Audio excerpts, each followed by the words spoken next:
ಓಂ ಶಾಂತಿ. 16/6/69 ಇಸ್ವಿಯ ಅವ್ಯಕ್ತ ಮುರಳಿಯ ನಂತರ ಪಾರ್ಟಿಗಳ ಜೊತೆಗೆ ಅವ್ಯಕ್ತ ಬಾಪ್ದಾದಾರವರು ಮಾತಾಡ್ತಾ ಇದ್ದಾರೆ.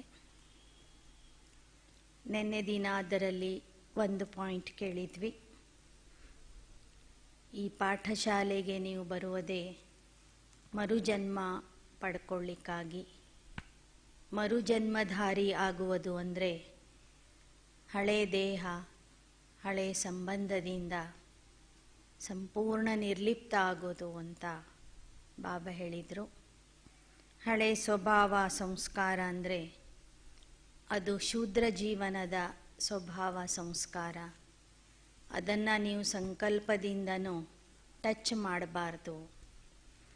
ಈಗ ನೀವು ಸಂಗಮ ಯುಗದ ಬ್ರಾಹ್ಮಣ ಆಗಿದ್ದೀರಿ. ಈ ಬ್ರಾಹ್ಮಣರ ಸ್ವಭಾವ ಸಂಸ್ಕಾರ ನಿಮ್ಮಲ್ಲೀಗ ಇರಬೇಕು ಅಂತ ಬಾಬಾ ಹೇಳಿದರು. ಅದೇ ಮುರಳಿಯಲ್ಲಿ 2ನೇ ಪಾಯಿಂಟ್ ಇದೆ. ಪಾರ್ಟಿಗಳ ಜೊತೆಗೆ ಬಾಬಾ ಮಾತಾಡುವಾಗ 2ನೇ ಗ್ರೂಪ್ ಜೊತೆಗೆ ಬಾಬಾ ಮಾತಾಡ್ತಿದ್ದಾರೆ. ಸರ್ವಿಸ್ ಕಿ ಸಫಲತಾ ಕಾ ಮುಖ್ಯ ಗುಣ ಕೌನ್ ಸಾ ಹೈ? ಸೇವೆಯಲ್ಲಿ ಸಫಲತೆಗೆ ಬೇಕಾದ ಮುಖ್ಯ ಗುಣ ಯಾವುದಾಗಿದೆ? ಸೇವೆಯಲ್ಲಿನೂ ನಾನು ನಿಮಿತ್ತ ಮಾತ್ರ ಆಗಿದ್ದೇನೆ ಅಂತ ತಿಳ್ಕೊಂಡು ನಮ್ರತೆಯ ಗುಣದಿಂದ ನೀವು ಸೇವೆ ಮಾಡಿದರೆ ಎಲ್ಲರೂ ನಿಮ್ಮ ಮುಂದೆ ನಮನ ಮಾಡ್ತಾರೆ. ಜೋ ಖುದ್ ಝುಕ್ತಾ ಹೈ ಉಸ್ಕೆ ಆಗೆ ಸಭಿ ಝುಕ್ತೆ. ಯಾರು ಸ್ವತಃ ಬಾಗ್ತಾರೆ ಅವರ ಮುಂದೆ ಎಲ್ಲರೂ ಬಾಗ್ತಾರೆ. ನಿಮಿತ್ತ ಸಮಜ್ಕರ್ ಕಾರ್ಯ ಕರ್ನಾ ಹೈ. ನಿಮಿತ್ತ ಆಗಿ ಕಾರ್ಯ ಮಾಡ್ರಿ. जैसे बाप शरीर का आधार निमित्त मात्र लेते हैं, वैसे आप समझो कि निमित्त मात्र शरीर का आधार लिया है. ಹೇಗೆ ಬಾಬಾ ನಿಮಿತ್ತ ಮಾತ್ರ ಬ್ರಹ್ಮ ತಂದೆಯ ದೇಹವನ್ನು ಆಧಾರವನ್ನಾಗಿ ಪಡ್ಕೊಳ್ತಾರೆ. ನಿಮಿತ್ತ ಮಾತ್ರ ಆ ದೇಹ ಸ್ವಲ್ಪ ಸಮಯಕ್ಕಾಗಿ ಆಧಾರ ಮಾಡಿಕೊಳ್ತಾರೆ. ನಂದೇ ದೇಹ ಅಂತ ಕೂತ್ಕೊಳ್ಳೋದಿಲ್ಲ ಈ ದೇಹದಲ್ಲಿ ಶಿವಬಾಬಾ. ಹಾಗೆ ಬಾಬಾ ಹೇಳ್ತಾರೆ, ನೀವು ಸಹ ನಿಮ್ಮ ದೇಹದಲ್ಲಿ ಸೇವಾ ಕಾರ್ಯಕ್ಕಾಗಿ ಅವತರಿತ ಆಗಿದ್ದೀರಿ, ನಿಮಿತ್ತ ಆಗಿದ್ದೀರಿ ಅಂತ ತಿಳ್ಕೊಳ್ಳಿ. ದೇಹದ ಆಧಾರವನ್ನು ಪಡ್ಕೊಂಡು ನಾವು ಸೇವೆ ಮಾಡ್ತಿದ್ದೀವಿ ಅಂತ ತಿಳ್ಕೋಬೇಕು. एक तो शरीर को निमित्त मात्र समझना और दूसरा सर्विस में अपने को निमित्त समझना, तब नम्रता आएगी. ಒಂದು ಶರೀರದಲ್ಲಿ ನಾನು ಸೇವೆಗಾಗಿ ನಿಮಿತ್ತ ಮಾತ್ರ ಇದ್ದೀನಿ ಅಂತ ತಿಳ್ಕೊಳ್ಳೋದು. ಬಾಬಾ ಸೇವೆಗಾಗಿ ನನ್ನನ್ನು ಈ ದೇಹದಲ್ಲಿ ಇಟ್ಟಿದ್ದಾರೆ ಅಂತ ತಿಳ್ಕೊಳ್ಳೋದು. 2ನೇದು, ಸೇವೆ ಮಾಡುವಾಗಲೂ ನಾನು ಮಾಡಿದೆ, ನನ್ನ ಬುದ್ಧಿವಂತಿಕೆ, ನನ್ನ ಜ್ಞಾನ, ನನ್ನ ಯೋಗ, ನನ್ನ ವಿಚಾರಗಳು, ನನ್ನ ಭಾಷಣ, ನನ್ನ ಪ್ಲ್ಯಾನಿಂಗ್ ಅಂತ ನನ್ನತನ ಬರಬಾರದು. ನಿಮಿತ್ತ ಭಾವನೆಯಿಂದ ಸೇವೆ ಮಾಡಬೇಕು. ಆಗ ಮಾತ್ರ ನಿಮ್ಮಲ್ಲಿ ನಮ್ರತೆ ಬರ್ತದೆ ಅಂತ ಬಾಬಾ ಹೇಳ್ತಿದ್ದಾರೆ. ಫಿರ್ ದೇಖೋ ಸಫಲತಾ ಆಪ್ಕೆ ಆಗೆ ಚಲೇಗಿ. ನಿಮಿತ್ತ ಭಾವನೆಯಿಂದ ನೀವು ಸೇವೆ ಮಾಡಿರಿ, ನೋಡಿ ಸಫಲತೆ ಹೇಗೆ ನಿಮ್ಮ ಕೊರಳಿನ ಹಾರ ಆಗಿಬಿಡ್ತದೆ. ಸಫಲತೆ ನಿಮ್ಮ ಜನ್ಮಸಿದ್ಧ ಅಧಿಕಾರ ಆಗಿಬಿಡ್ತದೆ. ಜೈಸೆ ಬಾಪ್ ದಾದಾ ಟೆಂಪ್ರರಿ ದೇಹ ಮೇ ಆತೆ ಹೈ, ಐಸೆ ದೇಹಕೋ ನಿಮಿತ್ತ ಆಧಾರ ಸಮझो. ಹೇಗೆ ಬಾಬಾ ತಾತ್ಕಾಲಿಕವಾಗಿ ಸ್ವಲ್ಪ ಸಮಯಕ್ಕಾಗಿ ಮಾತ್ರ ಈ ದೇಹದಲ್ಲಿ ಬರ್ತಾರೆ, ಹಾಗೆ ನೀವು ಸಹ ನಿಮ್ಮ ದೇಹ ನಿಮಗೆ ಸೇವೆ ಮಾಡಲಿಕ್ಕಾಗಿ ಸಿಕ್ಕಿರುವಂತಹ ಒಂದು ಸಾಧನ ಅಂತ ತಿಳ್ಕೊಳ್ಳಿ, ಒಂದು ಆಧಾರ ಅಂತ ತಿಳ್ಕೊಳ್ಳಿ. ಬಾಪ್ ದಾದಾ ಕಿ ದೇಹ ಮೇ ಅಟ್ಯಾಚ್ಮೆಂಟ್ ಹೋತಿ ಹೈ ಕ್ಯಾ? ಶಿವಬಾಬೋರ್ಗೆ ಬ್ರಹ್ಮ ತಂದೆಯ ದೇಹದ ಮೇಲೆ ಮೋಹ ಬರಲಿಲ್ಲ. ಈಗ ಬಾಪ್ ದಾದಾ ಇಬ್ಬರೂ ಸೇರಿ ಗುಲ್ಜಾರ್ ದಾದಿಯವರ ಶರೀರದಲ್ಲಿ ಬರ್ತಾರೆ. ಅವರಿಬ್ಬರಿಗೂ ಗುಲ್ಜಾರ್ ದಾದಿಯವರ ದೇಹದ ಮೇಲೇನೋ ಮೋಹ ಮಮತ್ವ ಬರಲಿಲ್ಲ. ಬರ್ತಾರೆ, ಕೆಲಸ ಮಾಡ್ತಾರೆ, ಪಾಠ ಹೇಳ್ತಾರೆ, ಹೋಗಿಬಿಡ್ತಾರೆ, ಡಿಟ್ಯಾಚ್ ಆಗಿಬಿಡ್ತಾರೆ. ಅಟ್ಯಾಚ್ಮೆಂಟ್ನಲ್ಲಿ ಬರೋದಿಲ್ಲ, ಮೋಹ ಮಮತ್ವಕ್ಕೆ ಒಳಗಾಗೋದಿಲ್ಲ. आधार समझने से अधीन नहीं होंगे. ಬಾಪ್ ದಾದಾ ಇಬ್ಬರೂ ಸಹ ಗುಲ್ಜಾರ್ ದಾದಿಯವರ ದೇಹ ನಿಮಿತ್ತ ಆಧಾರ ಅಂತ ಹಿಡ್ಕೊಂಡಿರ್ತಾರೆ. ಸ್ವಲ್ಪ ಸಮಯಕ್ಕಾಗಿ ಅದನ್ನು ಉಪಯೋಗಿಸ್ಕೊಳ್ತಾರೆ. ಹಾಗೆ ಶಿವಬಾಬಾನು ಬ್ರಹ್ಮ ತಂದೆಯ ದೇಹದಲ್ಲಿ ಬರ್ತಿದ್ರು, ನಿಮಿತ್ತ ಮಾತ್ರ ಅದು ಒಂದು ಸಾಧನ ಅಂತ ತಿಳ್ಕೊಂಡಿರ್ತಿದ್ರು. ಮಾತಾಡಲಿಕ್ಕೆ ಒಂದು ಮೈಕ್ ಬೇಕು ಅಂತ ಬರ್ತಿದ್ರು. ಸ್ವಲ್ಪ ಸಮಯಕ್ಕಾಗಿ ಆಧಾರವನ್ನು ಹಿಡ್ಕೊಂಡು ಸೇವೆ ಮಾಡ್ತಿದ್ರು, ನಂತರ ಡಿಟ್ಯಾಚ್ ಆಗಿಬಿಡ್ತಿದ್ರು. ಐಸೆ ಅಭಿ ದೇಹಕ್ಕೆ ಅಧೀನ್ ಹೋತೆ ಹೋ, ಫಿರ್ ದೇಹಕ್ಕೋ ಅಧೀನ್ ಕರೆಂಗೆ. ನೀವು ಸಹ ಈಗ ಇನ್ನೂ ನೀವು ನಿಮ್ಮ ದೇಹಕ್ಕೆ ಅಧೀನ ಆಗ್ತಾ ಇದ್ದೀರಿ. ಮುಂದೆ ದೇಹ ನಿಮ್ಮ ಅಧೀನದಲ್ಲಿ ಇರಬೇಕು. ನೀವೀಗ ದೇಹ ಹೇಳ್ದಂಗೆ ನೀವು ಕೇಳ್ತಾ ಇದ್ದೀರಿ. ಮುಂದೆ ನೀವು ಹೇಳ್ದಂಗೆ ನಿಮ್ಮ ದೇಹ ಕೇಳಬೇಕು. ನಿಮ್ಮ ಇಂದ್ರಿಯಗಳು ನಿಮ್ಮ ಮಾತನ್ನು ಕೇಳಬೇಕು. ಈಗ ನೋಡ್ರಿ, ಕಣ್ಣು ಹೇಳ್ತದೆ ಇದು ನೋಡಬೇಡ ಅಂತ, ಆತ್ಮ ಹೇಳ್ತದೆ ಇದು ನೋಡಬೇಡ ಅಂತ. ಕಣ್ಣು ಹೇಳ್ತದೆ ಸ್ವಲ್ಪ ನೋಡು ಅಂತ, ಆತ್ಮ ಹೇಳ್ತದೆ ಇದು ತಿನ್ನಬೇಡ ಅಂತ. ಬಾಯಿ ಏನು ಹೇಳ್ತದೆ? ಎಲ್ಲರೂ ತಿಂತಾರೆ, ತಿನ್ನು, ಒಂದು ಗುಳಿಗೆ ತಗೊಂಡ್ರಾಯ್ತು ಮೇಲೆ. ಅಂದರೆ ಈ ಇಂದ್ರಿಯಗಳು ಹೇಳ್ದಂಗೆ ಈಗ ನಾವು ನಡೀತಾ ಇದ್ದೀವಿ. ನಾನು ಹೇಳ್ದಂಗೆ ಇಂದ್ರಿಯಗಳು ಕೇಳ್ತಾ ಇಲ್ಲ. ಆತ್ಮ ಹೇಳ್ತದೆ ವ್ಯರ್ಥ ಕೇಳಬೇಡ, ಅವ್ರಿವ್ರ ಸುದ್ದಿ ನಿನಗೆ ಬೇಕಿಲ್ಲ ಅಂತ. ಕಿವಿ ಏನು ಹೇಳ್ತದೆ? ಸ್ವಲ್ಪ ಕೇಳೋಣ, ಎಲ್ಲ ಸುದ್ದಿಗಳು ಬೇಕು ನಮಗೆ ಅಂತದೆ ಕಿವಿ. ಹಾಗೆ ಕರ್ಮ ಇಂದ್ರಿಯಗಳಿಗೆ ನಾವು ದಾಸ ಆಗಿಬಿಟ್ಟಿದ್ದೀವಿ ಈಗ. ಆದರೆ ವಾಸ್ತವಿಕವಾಗಿ ಕರ್ಮ ಇಂದ್ರಿಯಗಳು ನಮ್ಮ ಅಧೀನದಲ್ಲಿ ಇರಬೇಕು. ನಾವು ಅದಕ್ಕೆ ರಾಜ ಆಗಬೇಕು. ಈಗ ಆತ್ಮನೇ ದಾಸ ಆಗಿದೆ, ಕರ್ಮೇಂದ್ರಿಯಗಳ ರಾಜ್ಯ ಅಂದರೆ ಪ್ರಜಾರಾಜ್ಯ ನಡೆದಿದೆ ನಮ್ಮ ದೇಹದಲ್ಲಿ. ಅದಕ್ಕೆ ಬಾಬಾ ಹೇಳ್ತಾರೆ, ಇನ್ನೂ ನೀವು ದೇಹಕ್ಕೆ ಅಧೀನ ಆಗ್ತಾ ಇದ್ದೀರಿ, ಮುಂದೆ ದೇಹ ನಿಮ್ಮ ಅಧೀನದಲ್ಲಿ ಇರಬೇಕು. ಇಂಥದ್ದು ನೋಡಬೇಡ ಅಂತ ಆತ್ಮ ಹೇಳ್ತಿದ್ದಂಗೆ ನೀವು ಅದನ್ನು ಸ್ಟಾಪ್ ಮಾಡಬೇಕು. ಕೇಳಬೇಡ ಅಂದಾಗ ಕೇಳೋದನ್ನು ಬಿಟ್ಟುಬಿಡಬೇಕು. ಮಾಡಬೇಡ ಅಂದಾಗ ಬಿಟ್ಟುಬಿಡ್ಬೇಕು. ಇದು ತಪ್ಪು, ಇದು ಮಾಡಬೇಡ ಅಂತ ಆತ್ಮ ಎಚ್ಚರಿಕೆ ಕೊಡ್ತದೆ, ಕೈ ಮಾತು ಕೇಳೋದಿಲ್ಲ. ಆದರೆ ಮುಂದೆ ಏನಾಗಬೇಕು? ನಾನು ಹೇಳ್ದಂಗೆ ನನ್ನ ಕರ್ಮ ಇಂದ್ರಿಯಗಳು ಕೆಲಸ ಮಾಡಬೇಕು. ಅಂಥ ಒಂದು ಸ್ಥಿತಿ ನಿಮ್ಮಲ್ಲಿ ಬರಬೇಕಾಗಿದೆ. ಮೂರನೇ ಪಾಯಿಂಟ್, गायन है दृष्टि से सृष्टि बनती है. कौन सी सृष्टि बनती है और कब बनती है? ದೃಷ್ಟಿಯಿಂದ ಸೃಷ್ಟಿ ನಿರ್ಮಾಣ ಆಗ್ತದೆ ಅಂತ ಹೇಳ್ತಾರೆ. ಹಾಗಾದರೆ ನಮ್ಮ ದೃಷ್ಟಿಯಿಂದ ಯಾವ ಸೃಷ್ಟಿಯ ನಿರ್ಮಾಣ ಆಗ್ತದೆ? ಯಾವ ಸಮಯದಲ್ಲಿ ನಿರ್ಮಾಣ ಆಗ್ತದೆ? दृष्टि और सृष्टि का ही गायन क्यों है? मुख का गायन क्यों नहीं? ದೃಷ್ಟಿ ಮತ್ತು ಸೃಷ್ಟಿಯ ಬಗ್ಗೆನೇ ಗಾಯನ ಇದೆ. ದೃಷ್ಟಿಯಿಂದ ಸೃಷ್ಟಿ ಪರಿವರ್ತನೆ ಅಂತ ಗಾಯನ ಇದೆ. ಮುಖದಿಂದ ಸೃಷ್ಟಿಯ ಪರಿವರ್ತನೆ ಅಂತ ಗಾಯನ ಇಲ್ಲ. ಯಾಕೆ? ಸಂಗಮ್ ಪರ್ ಪಹಲೆ ಪಹಲೆ ಕ್ಯಾ ಬದಲಿ ಕರ್ತೆ. ವಾಣಿಯಿಂದ ಸೃಷ್ಟಿಯ ನಿರ್ಮಾಣ ಅಂತಲೂ ಹೇಳಿಲ್ಲ, ದೃಷ್ಟಿಯಿಂದ ಸೃಷ್ಟಿಯ ನಿರ್ಮಾಣ ಅಂತ ಹೇಳಿ. ಯಾಕೆ ಅಂದರೆ ಸಂಗಮ ಯುಗದಲ್ಲಿ ಮೊದಲು ನಾವು ನಮ್ಮ ದೃಷ್ಟಿಯನ್ನೇ ಪರಿವರ್ತನೆ ಮಾಡ್ಕೋಬೇಕು. ಪಹಲಾ ಪಾಠ ಕ್ಯಾ ಪಢಾತೆ, ಭಾಯಿ ಭಾಯಿ ಕಿ ದೃಷ್ಟಿ ಸೇ ದೇಖೋ. ಬಾಬಾ ನಮಗೆ ಮೊದಲನೇ ಪಾಠ ಏನು ಓದಿಸ್ತಾರೆ? ಸೋದರ ಸೋದರರ ದೃಷ್ಟಿಯಿಂದ ನೋಡ್ರಿ. ಆತ್ಮ ನೀವು ಸೋದರ ಸೋದರರಾಗಿದ್ದೀರಿ. भाई भाई की दृष्टि अर्थात पहले दृष्टि को बदलने से सब बातें बदल जाती.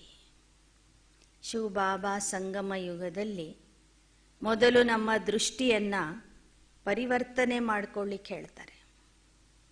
ದೃಷ್ಟಿ ಪರಿವರ್ತನೆಯಿಂದ ಎಲ್ಲವೂ ಪರಿವರ್ತನೆ ಆಗಿಬಿಡ್ತದೆ. इसलिए गायन है दृष्टि से सृष्टि बनती है. ಅದಕ್ಕಾಗಿ ಗಾಯನ ಇದೆ, ದೃಷ್ಟಿಯಿಂದ ಸೃಷ್ಟಿಯ ನಿರ್ಮಾಣ ಅಂಥೇಳಿ. जब आत्मा को देखते हैं तब यह सृष्टि पुरानी देखने में आती है. ಯಾವಾಗ ನಾವು ಆತ್ಮ ಆಗಿ ಆತ್ಮರನ್ನು ನೋಡ್ತೀವಿ, ಆಗ ಈ ಜಗತ್ತು ನಮಗೆ ಹಳೆಯ ಜಗತ್ತನ್ನಾಗಿ ಕಾಣಿಸ್ತದೆ, ಹಳೆಯ ರೂಪದಲ್ಲಿ ಕಾಣಿಸ್ತದೆ. पुरुषार्थ भी मुख्य इस चीज का ही है, दृष्टि बदलने का. ಈ ಹಳೆ ವಸ್ತುಗಳನ್ನು ನೋಡೋದೇ ಬೇಡ ಅಂತಾರೆ ಬಾಬಾ. ನೋಡಬೇಡ್ರಿ, ಆತ್ಮನನ್ನು ನೋಡ್ರಿ, ದಿವ್ಯ ನೇತ್ರದಿಂದ ಹೊಸ ಜಗತ್ತನ್ನು ನೋಡ್ರಿ. ಹೀಗೆ ಯಾವಾಗ ನೀವು ದೃಷ್ಟಿ ಪರಿವರ್ತನೆಯ ಪುರುಷಾರ್ಥ ಮಾಡ್ತೀರಿ, ಆಗ ಸೃಷ್ಟಿಯು ಏನಾಗ್ತದೆ? ಪರಿವರ್ತನೆ ಆಗ್ತದೆ. जब यह दृष्टि बदल जाती है तो स्थिति और परिस्थिति भी बदल जाती है. ಯಾವಾಗ ದೃಷ್ಟಿ ಬದಲಾಗ್ತದೆ, ಆಗ ಸ್ಥಿತಿ ಮತ್ತು ಪರಿಸ್ಥಿತಿಯೂ ಸಹ ಬದಲಾಗ್ತದೆ. दृष्टि बदलने से गुण और कर्म आपे ही बदल जाते. ಯಾವಾಗ ನಮ್ಮ ದೃಷ್ಟಿ ಬದಲಾಗ್ತದೆ, ಆಗ ದೃಷ್ಟಿ ಪರಿವರ್ತನೆಯ ಆಧಾರದಿಂದ ಗುಣನೂ ಪರಿವರ್ತನೆ ಆಗ್ತದೆ, ಕರ್ಮಗಳು ಪರಿವರ್ತನೆ ಆಗ್ತವೆ. ಯಹ ಆತ್ಮಿಕ ದೃಷ್ಟಿ ನ್ಯಾಚುರಲ್ ಹೋ ಜಾಯ. ಅಂತಹ ಒಂದು ಆತ್ಮಿಕ ದೃಷ್ಟಿ, ಪವಿತ್ರ ದೃಷ್ಟಿ ನಮ್ಮಲ್ಲಿ ಸಹಜ ಸ್ವಾಭಾವಿಕವಾಗಿ ಬರಬೇಕು. 4ನೇದು, संगम युग पर अपना राजा बनता है जो वह प्रजा का भी राजा बन सकता है.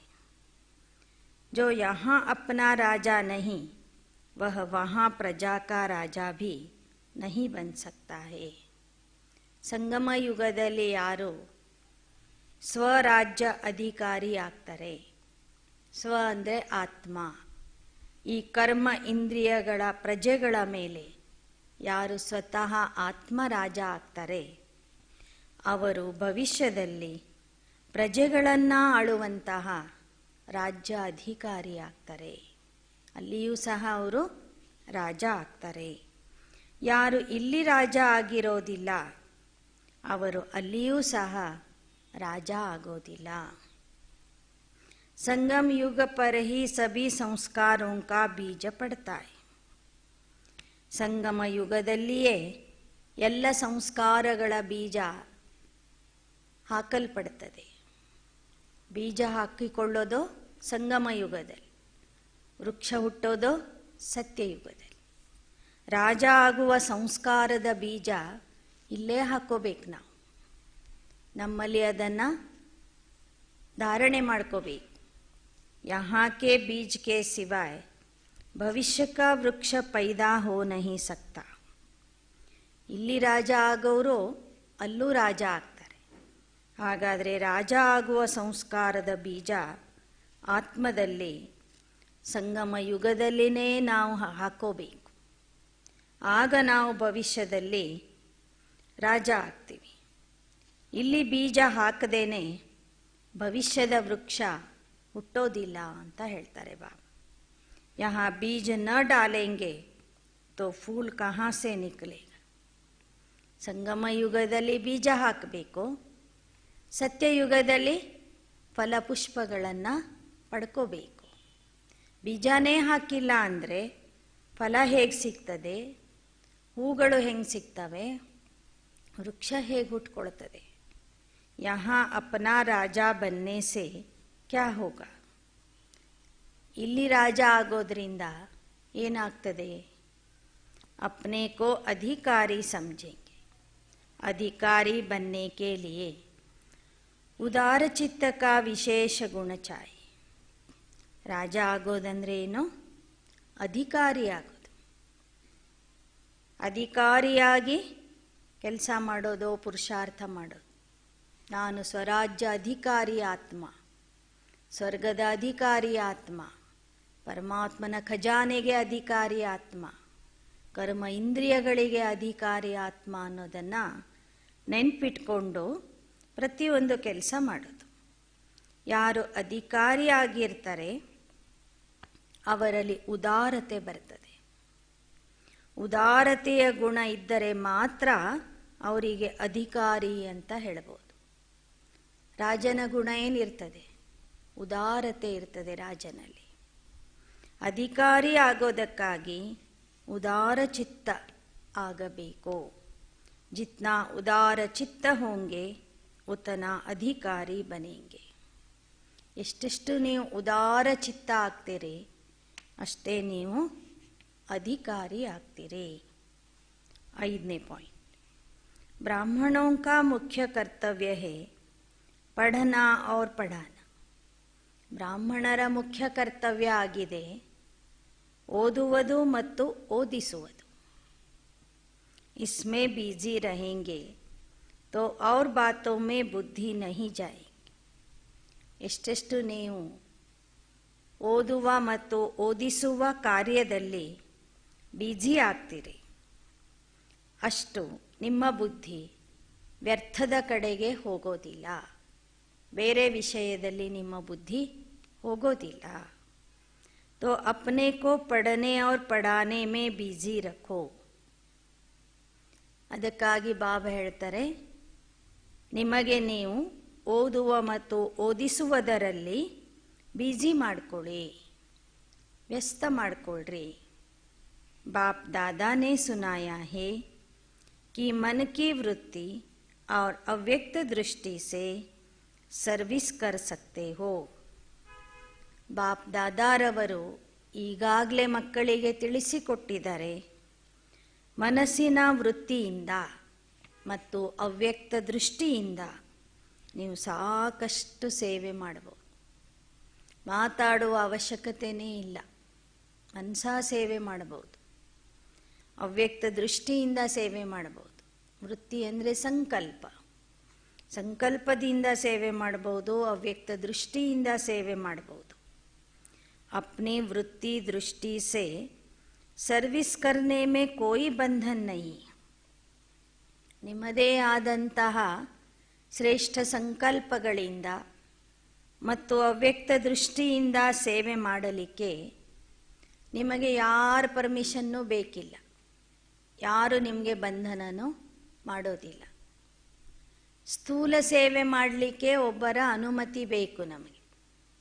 ಭಾಷಣ ಮಾಡೋದಾಗಲಿ, ಕೋರ್ಸ್ ಹೇಳೋದಾಗಲಿ, ನಮ್ಮ ಏರಿಯಾದಲ್ಲಿ ಯಾಕೆ ಬಂದ್ರಿ, ನಿಮ್ಮ ಏರಿಯಾದಲ್ಲಿ ಯಾಕೆ ಬಂದ್ರಿ, ಇಲ್ಲಿ ಬಂದು ಯಾಕೆ ಕ್ಲಾಸ್ ಮಾಡಿದ್ರಿ, ಇದೆಲ್ಲ ಎಲ್ಲಿ ಬರ್ತದೆ? ಸ್ಥೂಲ ಸೇವೆ ಮಾಡುವಾಗ ಬರ್ತದೆ. ಮನಸಾ ಸೇವೆಗೆ ಯಾರ ಒಪ್ಪಿಗೆನೂ ಬೇಕಿಲ್ಲ ನಮಗೆ. ಇಲ್ಲೇ ಇದ್ಕೊಂಡು ಲಂಡನ್ನಲ್ಲಿ ಇರುವಂಥ ನಿಮ್ಮ ಸಂಬಂಧಿಕರ ಸೇವೆ ಮಾಡಬಹುದು, ಮನಸಾ ಸೇವೆ. ಬೇರೆ ಬೇರೆ ಪ್ರಾಂತಗಳಲ್ಲಿ ಇರುವಂಥ ಆತ್ಮರ ಸೇವೆ ಮಾಡಬಹುದು. ಮನಸಾ ಸೇವೆಗೆ ಯಾರೂ ಸಹ ಬಂಧನ ಹಾಕೋದಿಲ್ಲ, ಬಂಧನ ಹಾಕಲಿಕ್ಕೆ ಬರೋದಿಲ್ಲ ಅಂತ ಹೇಳ್ತಾರೆ ಬಾ. ವಾಚಾ ಸೇವೆಗಾದರೆ ಒಬ್ಬರನ್ನ ಕೇಳಿ ನಾವು ಮಾಡಬೇಕಾಗ್ತದೆ. ಅದು ನಿಮ್ಮ ಅಕ್ಕಪಕ್ಕದ ಮನೆಗೆ ಜ್ಞಾನ ತಿಳಿಸ್ಬೇಕು, ನಿಮ್ಮ ಅಕ್ಕಪಕ್ಕದವ್ರಿಗೆ ಜ್ಞಾನ ಹೇಳಬೇಕಂದ್ರೆ ಅದಕ್ಕೂ ಪರ್ಮಿಷನ್ ಬೇಕಿಲ್ಲ. ನೀವು ಎಷ್ಟಾದರೂ ವಾಚಾ ಸೇವೆ ಮಾಡಿರಿ, ಕರ್ಮಣ ಸೇವೆ ಮಾಡಿರಿ, ಮನಸಾ ಸೇವೆ ಮಾಡಿರಿ. ಇನ್ನೇನು ವೇದಿಕೆಯ ಮೇಲೆ ಬಂದು ಕೆಲವು ಸೇವೆಗಳನ್ನು ಮಾಡಬೇಕಾದ್ರೆ ಹಿರಿಯರ ಅನುಮತಿ ಬೇಕಾಗ್ತದೆ. ಆದರೆ ಮನಸಾ ಸೇವೆ ಮತ್ತು ದೃಷ್ಟಿ ಸೇವೆಗೆ ಯಾವ ಬಂಧನವೂ ಇರೋದಿಲ್ಲ ಅಂತ ಹೇಳ್ತಾರೆ ಬಾಬಾ. ಜಿಸ್ ಬಾತ್ ಮೇ ಸ್ವತಂತ್ರ ಹೋ ವಹ ಸರ್ವಿಸ್ ಕರ್ನಿ ಚಾಹಿ.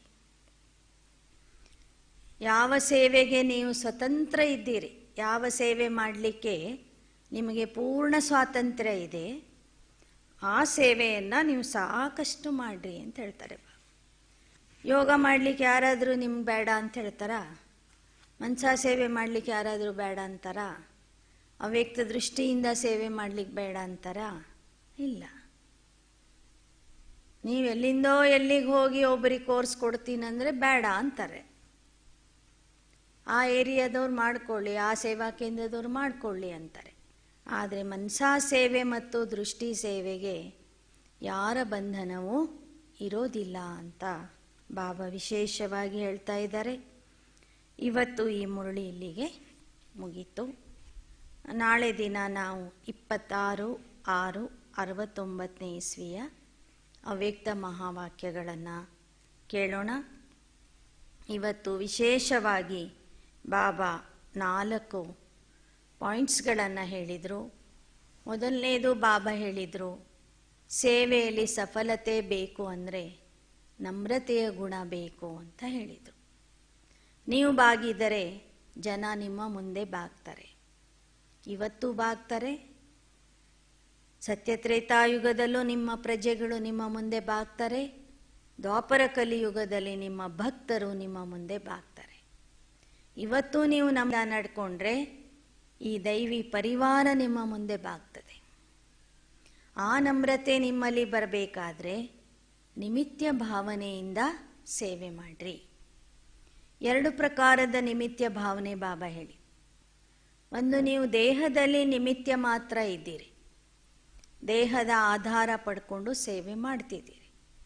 2ನೇದು, ಸೇವಾ ಕಾರ್ಯದಲ್ಲಿನೂ ನಿಮಿತ್ಯ ಇದ್ದೀರಿ, ಬಾಬಾ ನಿಮ್ಮ ಮೂಲಕ ಮಾಡಿಸ್ತಾ ಇದ್ದಾರೆ ಅಂತ ತಿಳ್ಕೊಳ್ರಿ ಅಂತ ಹೇಳಿದರು ಬಾ. 2ನೇ ಪಾಯಿಂಟ್ ಬಾಬಾ ಹೇಳಿದರು, ದೃಷ್ಟಿಯಿಂದ ಸೃಷ್ಟಿಯ ನಿರ್ಮಾಣ ಅಂತ ಗಾಯನ ಇದೆ, ವಾಣಿಯಿಂದ ಸೃಷ್ಟಿಯ ನಿರ್ಮಾಣ ಅಂತ ಗಾಯನ ಇಲ್ಲ. ಯಾಕೆ ಅಂದರೆ ಸಂಗಮ ಯುಗದಲ್ಲಿ ಬಾಬಾ ನಮಗೆ ಮೊದಲನೇ ಪಾಠ ಆತ್ಮಿಕ ದೃಷ್ಟಿಯ ಪಾಠ ಕಲಿಸ್ತಾರೆ, ಆತ್ಮಜ್ಞಾನ ಕೊಡ್ತಾರೆ. ನಿಮ್ಮ ದೃಷ್ಟಿಯನ್ನು ಪರಿವರ್ತನೆ ಮಾಡಿಕೊಳ್ಳ್ರಿ ಅಂತ ಹೇಳ್ತಾರೆ. ಅನ್ಯರನ್ನು ನೋಡುವಾಗಲೂ ಆತ್ಮ ಆಗಿ ಆತ್ಮ ಸೋದರರನ್ನು ನೋಡ್ತಾ ಹೋಗ್ರಿ ಅಂತ ಸಂಗಮ ಯುಗದಲ್ಲಿ ಬಾಬಾ ಹೇಳಿದ್ದಕ್ಕೆ ದೃಷ್ಟಿಯಿಂದ ಸೃಷ್ಟಿ ಅಂತ ಗಾಯನ ಇದೆ. ನಮ್ಮ ದೃಷ್ಟಿ ಪರಿವರ್ತನೆ ಆಗಿಬಿಟ್ರೆ ದೃಷ್ಟಿಯ ಮೂಲಕ ಎಲ್ಲವನ್ನೂ ನಾವು ಪರಿವರ್ತನೆ ಮಾಡಬಹುದು ಅಂತ ಹೇಳಿ. 3ನೇ ಪಾಯಿಂಟ್ ಬಾಬಾ ಹೇಳಿದರು, ಯಾರು ಇಲ್ಲಿ ರಾಜ ಆಗ್ತಾರೆ ಅವರು ಭವಿಷ್ಯದಲ್ಲಿ ರಾಜ ಆಗ್ತಾರೆ. ಯಾರು ಇಲ್ಲಿ ಕರ್ಮ ಇಂದ್ರಿಯಗಳ ಮೇಲೆ ರಾಜ ಆಗಿರ್ತಾರೆ ಅವರು ವಿಶ್ವದ ರಾಜ್ಯ ಅಧಿಕಾರಿ ಆಗ್ತಾರೆ.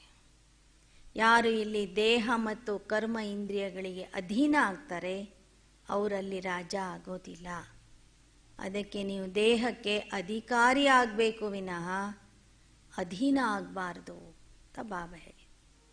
ಲಾಸ್ಟ್ ಪಾಯಿಂಟಲ್ಲಿ ಬಾಬಾ ಹೇಳಿದರು, ಸಂಗಮ ಯುಗದಲ್ಲಿ ನೀವು ಮನಸಾ ಸೇವೆ, ವೃತ್ತಿ ಮತ್ತು ಅವ್ಯಕ್ತ ದೃಷ್ಟಿಯಿಂದ ಸೇವೆ ಮಾಡಬೇಕು.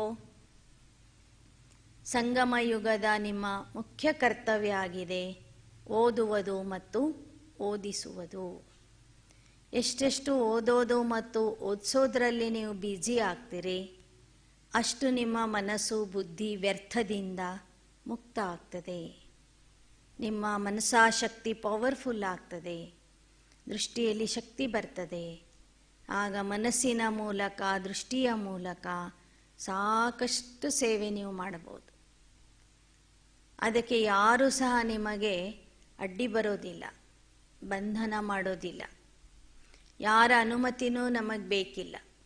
ಒಂದೇ ಸ್ಥಳದಲ್ಲಿ ಕುಳಿತು ನಾವು ಶಕ್ತಿಶಾಲಿ ಸಂಕಲ್ಪಗಳ ಮೂಲಕ ಹಾಗೂ ಪವಿತ್ರ ಶಕ್ತಿಶಾಲಿ ದೃಷ್ಟಿಯಿಂದ ಸೇವೆ ಮಾಡಲಿಕ್ಕೆ ಸಾಧ್ಯ ಇದೆ ಅಂತ ಬಾಬಾ ಹೇಳಿ.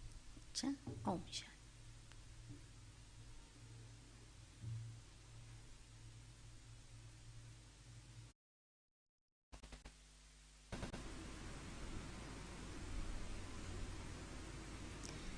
ಶಾಂತಿ ಸ್ತಂಭದಲ್ಲಿ ನಿಂತಿರುವಂತಹ ಬಾಪ್ದಾದಾರವರು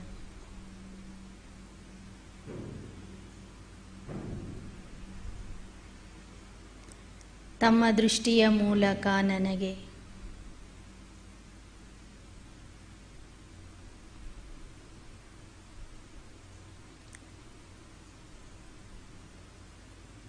ವಿಶೇಷವಾಗಿ ಸರ್ವಶಕ್ತಿಗಳನ್ನು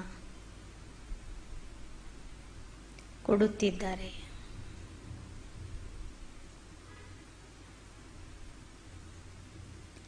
ಶಾಂತಿ ಸ್ತಂಭದಲ್ಲಿರುವಂಥ ಮುಖ್ಯವಾದ 4 ಶಕ್ತಿಗಳನ್ನು, ಒಂದು ಶಾಂತಿಯ ಶಕ್ತಿ, ಎರಡನೆಯದು ಪವಿತ್ರತೆಯ ಶಕ್ತಿ, ಮೂರನೆಯದು ಅಷ್ಟಶಕ್ತಿಗಳು, ನಾಲ್ಕನೆಯದು ಜ್ಞಾನದ ಶಕ್ತಿ. ಈ 4 ಶಕ್ತಿಗಳನ್ನು ನನ್ನಲ್ಲಿ ತುಂಬುತ್ತಿದ್ದಾರೆ.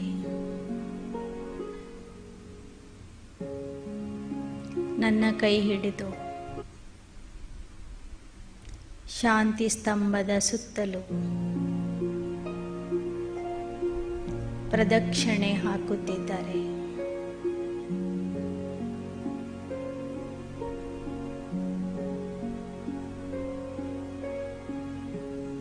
ಬಾಪ್ ದಾದಾರವರ ಮಹಾವಾಕ್ಯಗಳನ್ನು ನೆನ್ಪು ಮಾಡಿಕೊಳ್ಳಿ.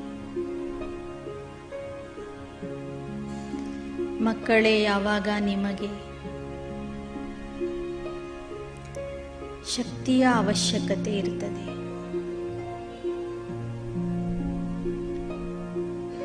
ದುರ್ಬಲ ಆಗಿರುತ್ತೀರಿ, ಆ ಸಮಯದಲ್ಲಿ ನನ್ನ ಶಾಂತಿ ಸ್ತಂಭದ ಹತ್ತಿರ ಬನ್ನಿ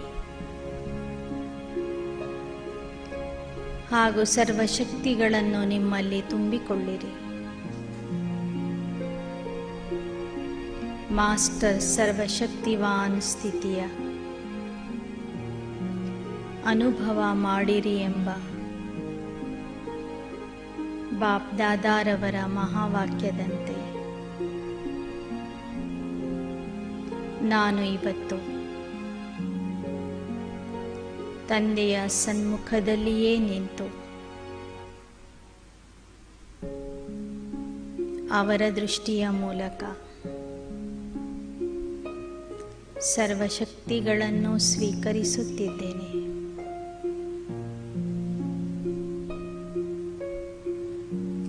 ಶಾಂತಿ ಸ್ತಂಭ ಶಾಂತಿಯ ಶಿಖರ ಆಗಿದೆ,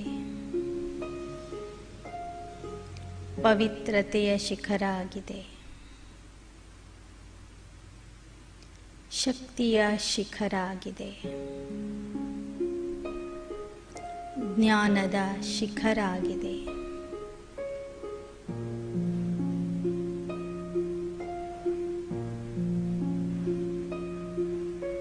ಅಲ್ಲಿಂದ ಎಲ್ಲ ಶಕ್ತಿಗಳನ್ನು ನಾನು ಪಡೆದುಕೊಂಡು ಈಗ ಬಾಪ್ ದಾದಾರವರ ಕೈ ಹಿಡಿದು ಹಿಸ್ಟ್ರಿ ಹಾಲಿಗೆ ಬರುತ್ತಿದ್ದೇನೆ.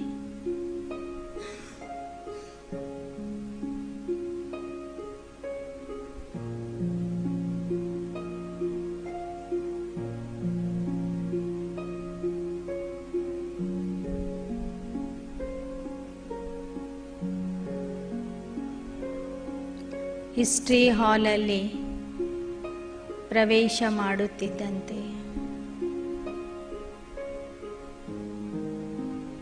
ಬಾಪ್ ದಾದಾರವರು ಅಲ್ಲಿರುವ ಪೀಠದ ಮೇಲೆ ಆಸೀನರಾಗಿದ್ದಾರೆ.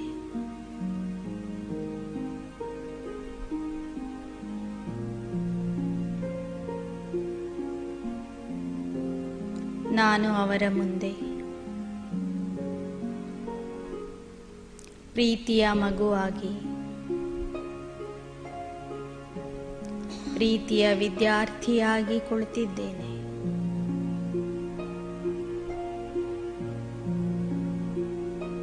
ಬಾಪ್ ದಾದಾರವರು ನನ್ನ ಸಲುವಾಗಿ ವಿಶೇಷ ಮಹಾವಾಕ್ಯಗಳನ್ನು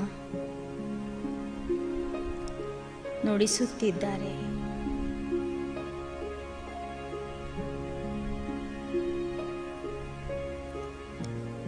ಇಂದಿನ ಮುರಳಿಯ ಮಹಾವಾಕ್ಯಗಳನ್ನು ನೆನ್ಪು ಮಾಡ್ಕೊಳ್ಳಿ.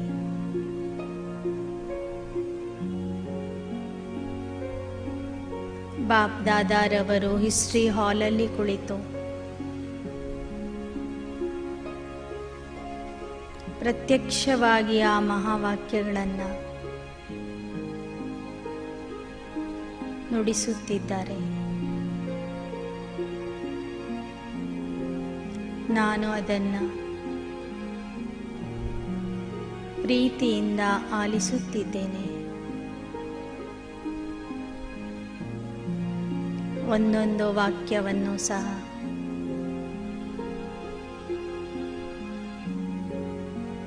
ಗಮನ ಕೊಟ್ಟು ಕೇಳುತ್ತಿದ್ದೇನೆ ಹಾಗೂ ಧಾರಣೆ ಮಾಡಿಕೊಳ್ಳುತ್ತಿದ್ದೇನೆ.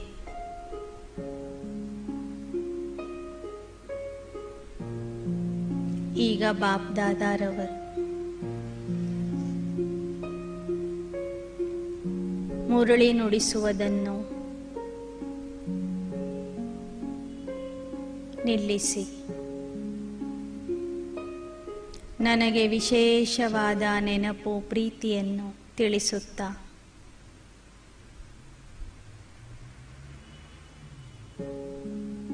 ಅಲ್ಲಿಯೇ ಇರುವಂತಹ ಮಧುಬನದ ಟೋಲಿಯನ್ನು ನನ್ನ ಬಾಯಲ್ಲಿ ಇಡುತ್ತಿದ್ದಾರೆ.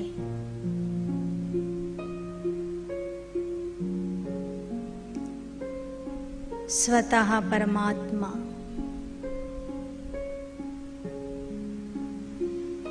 ತನ್ನ ಕೈಯಿಂದ ಅತ್ಯಂತ ಸಾಧಾರಣ ರೂಪದಲ್ಲಿ ಇರುವಂತಹ ನನಗೆ ಪ್ರೀತಿಯಿಂದ ಪ್ರಸಾದವನ್ನು ತಿನ್ನಿಸುತ್ತಿದ್ದಾರೆ.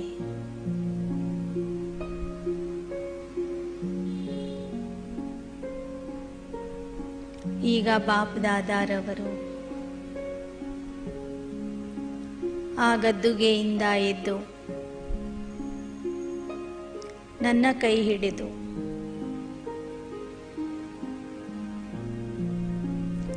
ಹಿಸ್ಟ್ರಿ ಹಾಲಲ್ಲಿ ಇರುವ ಎಲ್ಲ ಭಾವಚಿತ್ರಗಳನ್ನು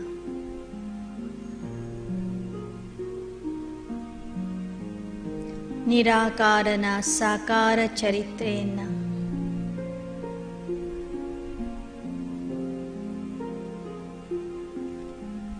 ತೋರಿಸುತ್ತಿದ್ದಾರೆ.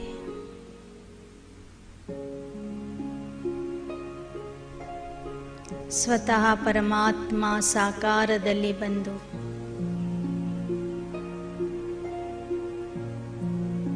ಮಕ್ಕಳ ಜೊತೆಗೆ ಊಟ ಮಾಡಿದ ಚಿತ್ರಗಳನ್ನು, ಮಕ್ಕಳ ಜೊತೆಗೆ ಆಟ ಆಡಿದ ಚಿತ್ರಗಳನ್ನು,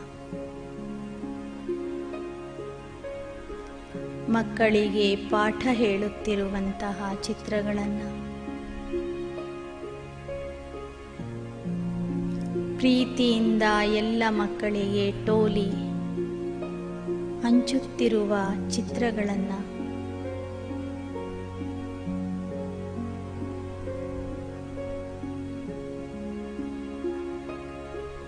ನಾನು ನೋಡುತ್ತಿದ್ದೇನೆ.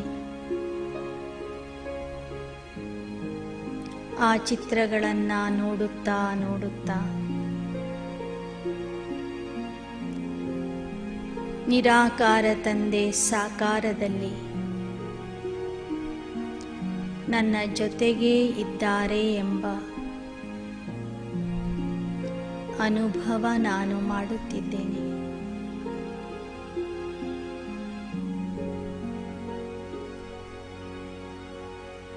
ನಾನು ಸಹ ಬಾಪ್ ದಾದಾರವರ ಜೊತೆಗೆ ಊಟ ಮಾಡುತ್ತಿದ್ದೇನೆ.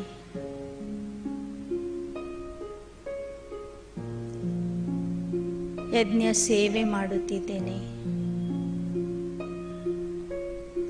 ಆಟ ಆಡುತ್ತಿದ್ದೇನೆ. ಪಾಠ ಕಲಿಯುತ್ತಿದ್ದೇನೆ ಎಂಬ ಅನುಭವ. 1-2 ನಿಮಿಷಗಳವರೆಗೆ ಮಾಡೋಣ.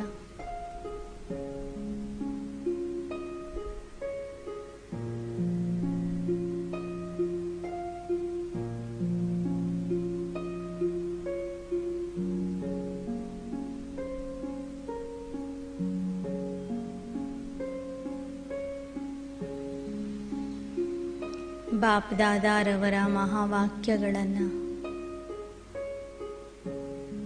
ನೆನ್ಪು ಮಾಡ್ಕೊಳ್ಳಿ. ಮಕ್ಕಳೇ, ನಿಮ್ಮ ಮನಸ್ಸಲ್ಲಿ ವ್ಯರ್ಥ ಸಂಕಲ್ಪಗಳ ಬಿರುಗಾಳಿ ಎದ್ದಾಗ ನೀವು ಮನಬುದ್ಧಿಯ ಮೂಲಕ ನನ್ನ ಹಿಸ್ಟ್ರಿ ಹಾಲಿಗೆ ಬನ್ನಿರಿ. ಅಲ್ಲಿ ಸಾಕಾರ ತಂದೆಯ ಜೊತೆಗಿನ ಅನುಭವ ಮಾಡಿರಿ. ಆಗ ಕ್ಷಣದಲ್ಲಿ ನೀವು ವ್ಯರ್ಥದಿಂದ ಮುಕ್ತ ಆಗುವಿರಿ. ಆ ಮಹಾವಾಕ್ಯದ ಪ್ರಕಾರ ನಾನು ಇವತ್ತು ಹಿಸ್ಟ್ರಿ ಹಾಲಿನ ಅನುಭವ ಮಾಡುತ್ತಾ ವ್ಯರ್ಥದಿಂದ ಸಂಪೂರ್ಣ ಮುಕ್ತನಾಗಿದ್ದೇನೆ.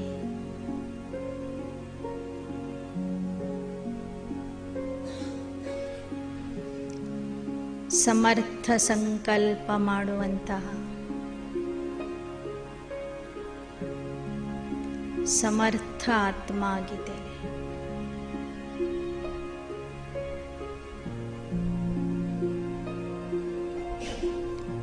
ಈಗ ಬಾಪ್ ದಾದಾರವರು ನನ್ನ ಕೈ ಹಿಡಿದು ನನಗೆ ತಮ್ಮ ಕೋಠಡಿಯ ಹತ್ತಿರ ಕರೆದುಕೊಂಡು ಹೋಗುತ್ತಿದ್ದಾರೆ.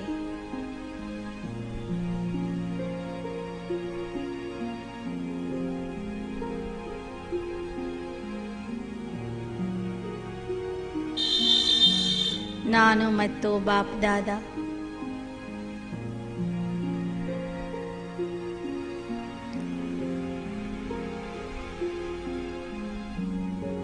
ಆ ಕೋಠಡಿಯ ಒಳಗೆ ಪ್ರವೇಶ ಮಾಡುತ್ತಿದ್ದೇವೆ.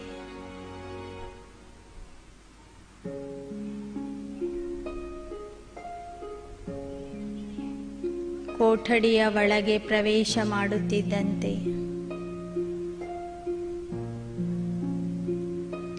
ಫರಿಷ್ಠಾ ರೂಪಧಾರಿಯಾಗಿರುವಂತಹ ಬಾಪ್ ದಾದಾರವರು ಅಲ್ಲಿರುವಂತಹ ಟ್ರಾನ್ಸ್ಲೈಟ್ ಅಲ್ಲಿ ಸಮಾವೇಶ ಆಗಿದ್ದಾರೆ.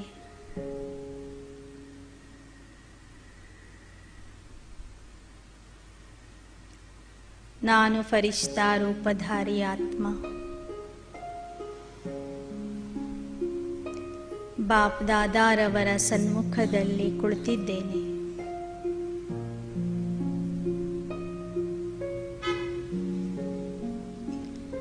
ಟ್ರಾನ್ಸ್ಲೈಟ್ ಅಲ್ಲಿ ಇರುವ ಚಿತ್ರ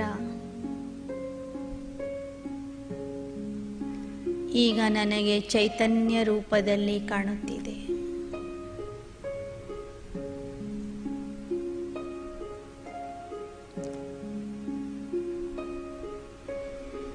ನನ್ನ ಮುಂದೆ ಬಾಪ್ ದಾದಾರವರೇ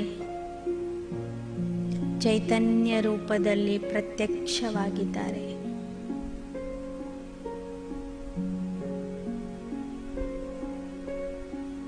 ನನ್ನ ಮಸ್ತಕದ ಮೇಲೆ ವರದಾನಿ ಹಸ್ತ ಇಡುತ್ತಾ, ಮಗು ನನ್ನ ಸಮಾನ ನಿರಾಕಾರಿ ನಿರ್ವಿಕಾರಿ ನಿರಹಂಕಾರಿ ಭವದ ವರದಾನ ಕೊಡುತ್ತಿದ್ದಾರೆ.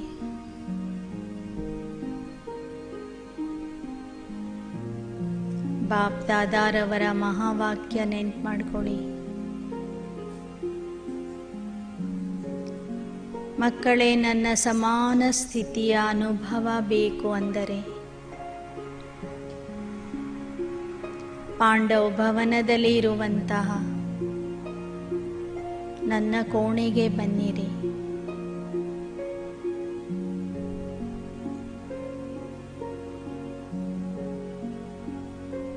ಅದರಂತೆ ನಾನು ಈಗ ಬಾಪ್ ದಾದಾರವರ ಕೋಣೆಯಲ್ಲಿ ಕುಳಿತು ಬಾಪ್ ದಾದಾರವರ ಸಮಾನ ಸ್ಥಿತಿಯ ಅನುಭವ ಮಾಡುತ್ತಿದ್ದೇನೆ.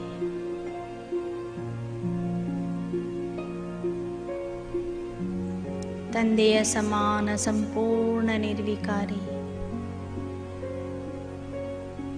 ಪವಿತ್ರ ಆತ್ಮ ಆಗಿದ್ದೇನೆ. ತಂದೆಯ ಸಮಾನ ನಿರಹಂಕಾರಿ ಆಗಿದ್ದೇನೆ.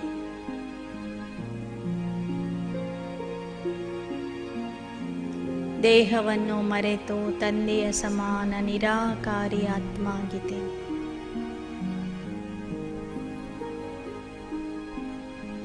ಕರ್ಮಾತೀತ ಅವಸ್ಥೆಗೆ ತಲುಪುವಂತಹ ಆತ್ಮ ಆಗಿದ್ದೇನೆ.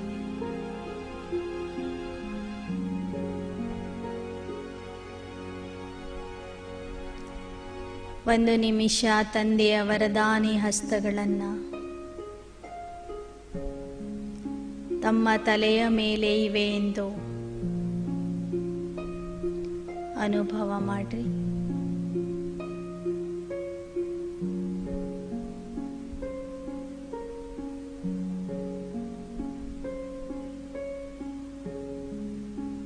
ಆ ಹಸ್ತಗಳ ಮೂಲಕ ತಂದೆಯ ಸಮಾನ ಆಗುವ ಶಕ್ತಿ ನನ್ನಲ್ಲಿ ಬರುತ್ತಿದೆ ಎಂದು ಅನುಭವ ಮಾಡ್ರಿ.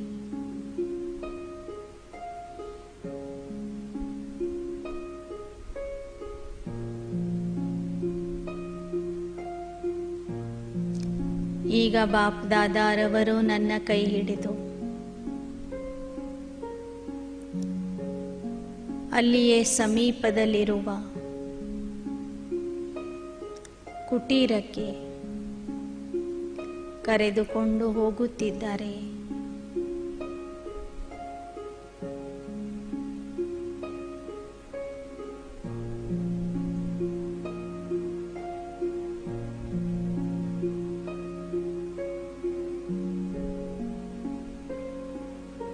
ಬೇಸಿಗೆಯ ಸಮಯದಲ್ಲಿ ಬಾಪ್ ದಾದಾರವರು ವಿಶ್ರಾಂತಿ ಪಡೆಯುವ ಸ್ಥಾನ ಅದು.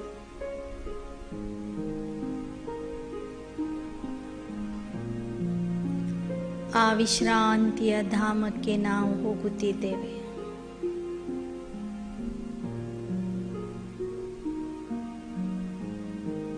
ನಾನು ಮತ್ತು ಬಾಪ್ ದಾದಾ ಇಬ್ಬರು ಕುಟೀರದ ಒಳಗೆ ಪ್ರವೇಶ ಮಾಡಿದ್ದೇವೆ.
ಕುಟೀರದ ಒಳಗೆ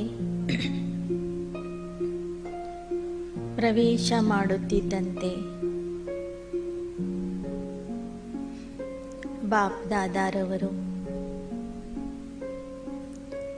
ತಮ್ಮ ಹಾಸಿಗೆಯ ಮೇಲೆ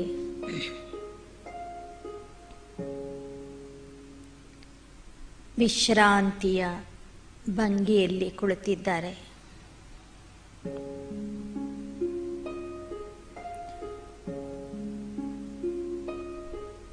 ನಾನು ಆತ್ಮ ಅವರ ಮುಂದೆ ಮುಗ್ಧ ಮಗುವಾಗಿ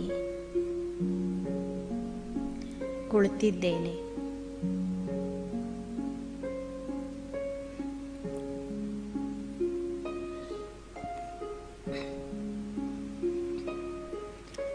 ಬಾಪ್ ದಾದಾರವರ ಮಹಾವಾಕ್ಯ ನೆನ್ಪು ಮಾಡ್ಕೊಳ್ಳಿ.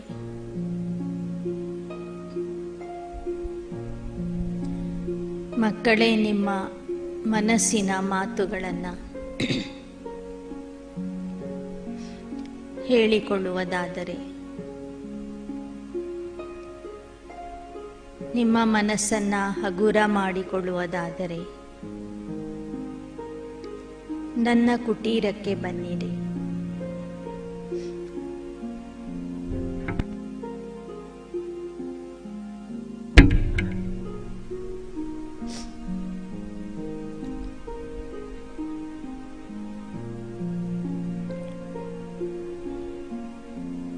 ಯಾರ ಮುಂದೆಯೂ ಹೇಳಲು ಆಗದೇ ಇರುವಂತಹ ನಿಮ್ಮ ವಿಚಾರಗಳನ್ನು ನನಗೆ ಹೇಳಿ ನಿಮ್ಮ ಭಾರವನ್ನು ನನಗೆ ಒಪ್ಪಿಸಿ ಹಗುರತೆಯ ಅನುಭವ ಮಾಡಿರಿ ಎಂದು ಬಾಪ್ ದಾದಾರವರು ತಮ್ಮ ಮುರಳಿಯಲ್ಲಿ ತಿಳಿಸಿರುತ್ತಾರೆ.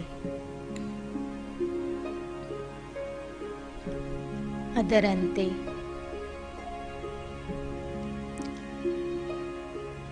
ಈಗ ನಿಮ್ಮ ಎಲ್ಲ ಮನಸ್ಸಿನ ಮಾತುಗಳನ್ನು ಲೌಕಿಕ ಜೀವನದಲ್ಲಿ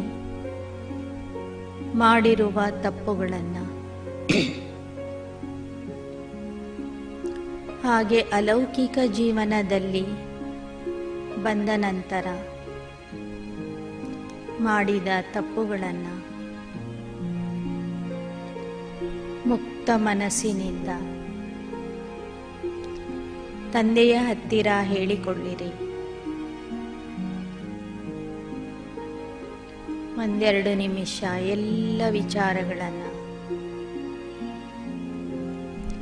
ತಂದೆಗೆ ಒಪ್ಪಿಸಿರಿ.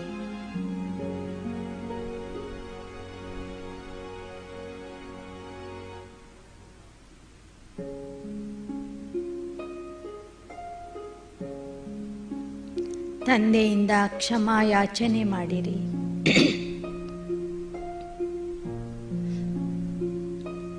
ಬಾಪ್ ದಾದಾರವರು ನಿಮ್ಮ ಮಾತುಗಳನ್ನು ಪ್ರೀತಿಯಿಂದ ಆಲಿಸಿದ್ದಾರೆ. ನಿಮ್ಮ ತಲೆಯ ಮೇಲೆ ಕೈ ಇಟ್ಟು, ಮಗು ಜೀವನದಲ್ಲಿ ಒಮ್ಮೆ ಮಾಡಿರುವ ತಪ್ಪನ್ನು ಮತ್ತೊಮ್ಮೆ ಮಾಡಬೇಡ ಎಂದು ಎಚ್ಚರಿಸುತ್ತಿದ್ದಾರೆ.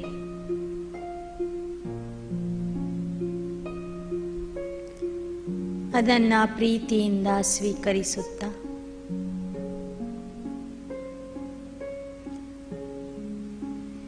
ನಾನು ಆತ್ಮ ಹಗೂರ ಆತ್ಮ ಆಗಿ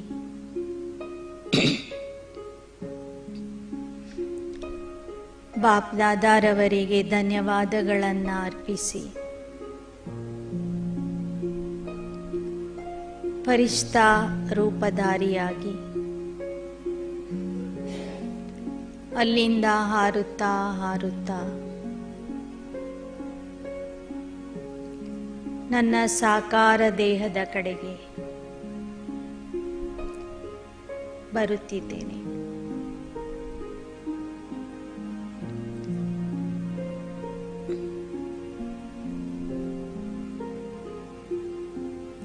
ಈಗ ನಾನು